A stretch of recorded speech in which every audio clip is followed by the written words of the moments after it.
joined the force in September 1974, and I was in the first troop of women. And probably one of the surprising things that most people don't know is that on the day that I joined, all the women that were in Troop 17 were sworn in at the very same time. It was 9 o'clock in BC, it was 10 o'clock here, and so on all the way to the East Coast. And the purpose of that was that no one person could say they were the first. Years later, while I was at Innisfail Detachment, the TV station wanted to do a reenactment of the first RCMP dog tracking that took place in the 1920s. Rick Neville was the dog master out of Red Deer. I knew Rick. He said, "Do you want to come and help, Max?" "Sure, this will be fun." And that's what we did, a reenactment of the first tracking. One of the fellas from the kennels that looked after the dogs, he was the person we tracked. It was a stolen car. We tracked him behind the Bowden pen, and we found him in there. It was a good tracking, and CKRD did a movie of it, and I have a video of it still. And that's 40 years almost ago, and I still have the video, complete with outtakes. Rick Neville, his dog's name is Czar. We're in boots and breeks and brown serge in the snow. The dog Rick is holding on to his dog. They go over a little mound of snow, and all of a sudden Rick is going A over TK. So we had to redo that part. And when I got out of the car, I'm just shaking, you know, like I'm not even sure my lip was shaking. I go up and I can see one guy in the back, guy in the front, and a girl driving. And sure enough, they hadn't paid for gas.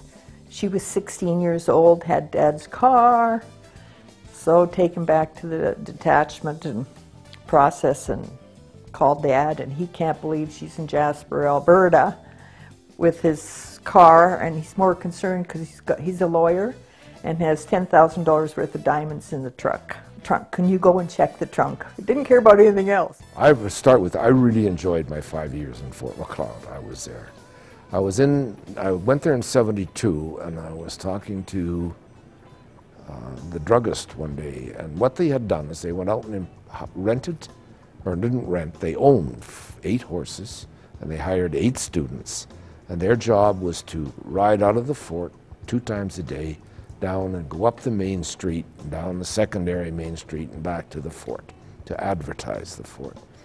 I was in the drugstore, and the old druggist whom I got to know, and I can't think of his name, advised me that they were pretty good show, but he didn't like the deposits the horses kept leaving on the street.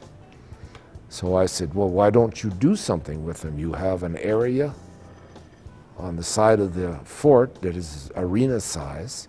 Do something with them, make them put on a performance. And he says, well, who would do that? And I said, well, I could do it. He went home, told his wife, who was on the fort's board. She went in, brought it up, and they said, oh my goodness, yes, get him in here. As a result, I was asked to come over. So I sat down on a large piece of white paper and I designed the mini musical ride, and it is the same movements they're doing today. And then the next year, in '73, I went in and taught them. Broke them in, taught them how to do it, what they were supposed to do, and showed them the ride and made them ride it. Inspector Gordon came out in 1973, the 100th anniversary. He phoned me and asked me if I could find a black horse. He would arrange for full RCMP TAC to be shipped out from Regina, which he did. So he came out on July 1st, and we had a ceremony. He took the salute from the troop. We got him a black horse, he mounted and took the salute. And then in celebration, myself and 3 other guys, and I can't remember their name, we mounted 4 of the fort's horses, and actually rode them around the fort about 3 times with 4 of the regular riders behind us to make a troop of 8. And, but that ended my riding.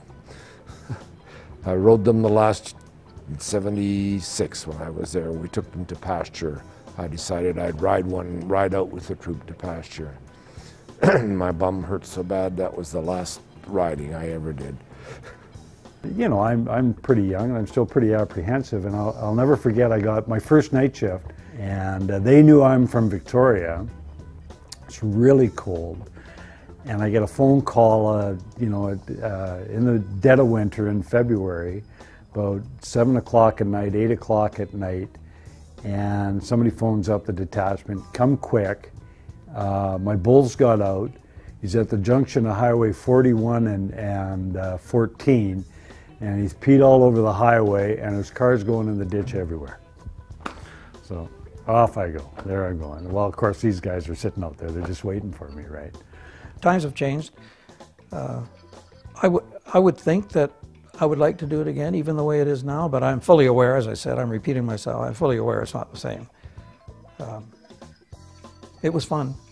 Fun in a sort of a way, but not humor fun. Well, we had